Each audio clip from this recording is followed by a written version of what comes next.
இது வந்து சீட்டா pure milk line Coimbatore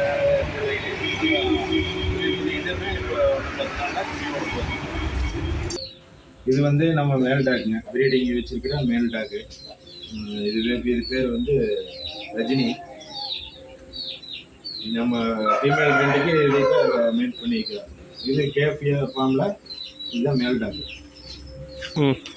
இது வந்து தேனியிலேருந்து இது ஒரு லைனு. இந்த லைன் வந்து நல்ல ரிசல்ட்டு, கார்டினிங் வந்து நல்ல ரிசல்ட்டு.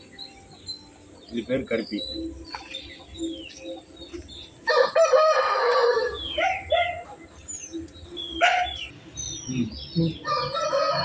இது வந்து அரவிந்தராஜ் லைனில் எடுத்த ஒரு ஃபீமேலு, நல்ல ஃபீமேலு. இன்னைக்கு குட்டி ஓட போகுது, ஃபஸ்ட் டைம் குட்டி ஓட போகுது.